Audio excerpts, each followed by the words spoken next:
Hey lovelies, you're welcome back to Reviews and Recaps. Let's get into today's video. Today we're going to be talking about Maurice Scott and the fact that he was arrested. If you're new to this channel, make sure you hit that subscribe button, and everyone like, share, don't forget to leave a comment in the comment section below. Now let's get into today's video.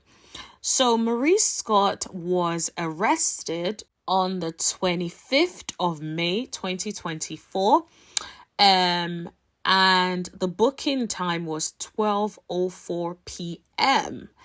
and the charge description is driving under the influence, misdemeanor, alcohol. Now this is crazy because, first of all, how are you getting arrested and booked at 12:04 p.m.? So, which begs the question, like, when were you drinking? Was it like a rough night? Like you stayed out all night until, like, I don't know, 9 a.m. or something, and then you were driving home? Like, what happened? It just feels like it must have been a foggy night for you to be drunk at 12:04 p.m. Now, so that's the charge. It's a misdemeanor. The bond amount is $5,000, and like we've talked about it on the channel, usually that's about 10% of that. Now, what I think is interesting is what happens when you get booked in on a Saturday, for instance, and the next day is Sunday, and then there's also like a bank holiday, so it's Memorial Day on Monday as well, so that's a bank holiday. So what happens? Does that then mean that he's going to be staying in the cell over the weekend? Now, that would be very, very sad if he has to spend the weekend in jail. Now, you lot know I'm never going to be in support of driving under the influence. So let's call that for what that is. He could have hurt somebody. I always think I'm a believer of, like, if you're drinking, don't drive. Like, don't go over the limit just to avoid things. If you're drunk, just get an Uber, get something, park your car somewhere, sleep there, and pick your car back up the next day. Like, I feel like it's something that we can all try to make sure that is how we roll, in terms of, like, if you go out, just park your car. Sometimes if I feel like I want to drink, I leave my car at home. I'm just like, I don't even want to be considering that. Like, I went out last night, I literally got home at like 2 a.m. I didn't drink a drop of anything. I was like, I'm driving, I don't want to drink, and that was that. Now, you guys, I'm sure once you click on the thumbnail, or even before clicking on the thumbnail, you've already seen the picture of the mugshot. Like, he just looks like I effed up, and it's just horrible. It's horrific. And bear in mind that he was talking about his reputation. Let's not forget, if you guys remember the issues he had with the bloggers, he made a video one time like this, I don't know if you guys still remember, where he was saying about his reputation being very important, and certain bloggers claiming that he had a criminal record when he doesn't. Well, the problem is now you do from this. Like, depending on how this case goes, now there is something proving that you have been arrested before. So this is extremely sad, especially if you're standing on the fact that your reputation is very important to you, and you're not a criminal, and you don't break the law, and you're a lawyer and all of that. This cannot be good for you. So it's beyond horrific. And I'm just like, imagine, like, even if you wanted to, like, commit a crime, is it over this weekend, this long weekend? So now, are you going to be arrested and be in jail for days until Tuesday?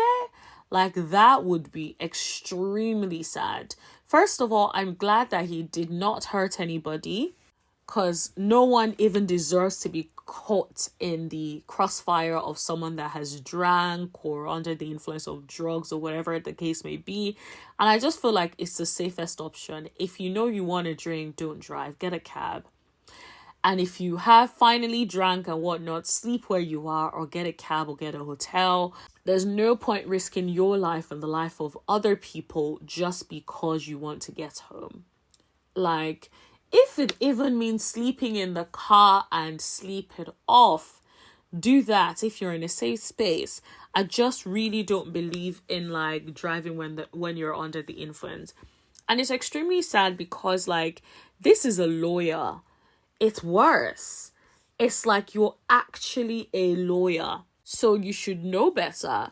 And I was thinking like, what effect is this going to have on his legal career? Because like, first of all, I don't think I would want any lawyer that has been charged with driving under the influence to represent me in court. Like, just in general, like, I don't want a lawyer that has a criminal history or has been breaking the law or has any record of breaking the law. Personally, unless maybe like before he became a lawyer or something, he turned his life around, but not one with like recent crimes, for instance. That's just how I think, right? And like I said, I know people like, of course, he can turn a new leaf and like not do that anymore and all that kind of stuff. Absolutely. But I just think like, what impact is that going to have on his legal career? Because potential clients are going to see this and be thinking, do I want a lawyer like that to represent me? To be honest. And also, depending on what the rules are, is it something where he could lose his license for? Now, like in the country where I live, if you are a lawyer and you do something like that, first of all, you have to report yourself to the authorities, first of all. So the governing body in relation to your legal career, you need to report to them first, self-report so they are aware of what's going on. And the thing is, like, everything will be so publicized, so people are going to know that you have been caught for this thing that you have done. And also, you are also likely to be removed from the role after that, which means you no longer be a solicitor, for instance. And barrister, you may be given another opportunity, who knows? But it is likely that you would lose your license to practice law. And imagine doing so much work to get to that level. Like, for instance, here you go to, you do university, then you do law school, and then you do training contracts, although now they have something called period of recognized training. And imagine going through all of that craziness and all of that, and the years that you put into studying and prepping and getting into this career, only for that to be all thrown out by an action of yours, is insane. It's horrific. It's horrible.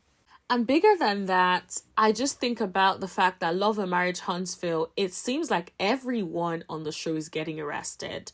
So Martell, Maurice, and Destiny. I'm just thinking like, who is next? Like, I hope this is the end of it, because it just feels like things keep escalating. And I'm just like, everyone needs to be on their best behavior right now, because I don't know what's going on in Huntsville. Like, people need to get it together, because this is crazy. I personally feel like the way it is coming across, I don't think Carlos is as bothered about Love and Marriage Huntsville anymore. As you guys know, he has announced a new show, which is called Family Empire Houston, which seems very similar to what Love and Marriage Huntsville should have been before it then took a drastic turn. Now, I will be watching the show. It premieres on June 28th. I will be watching the show. But what I will say, though, is it looks promising. But considering how Love and Marriage Huntsville took a drastic dark turn, I will not be surprised if we get the same vibe on the show. So I will be watching. but I will be keeping my eyes out there to see how things actually eventually turn out. And also let me know if you guys want me to cover the show as well. That is all I have to talk to you guys about. Let me know what you guys think. Don't forget to like, share, hit that subscribe button.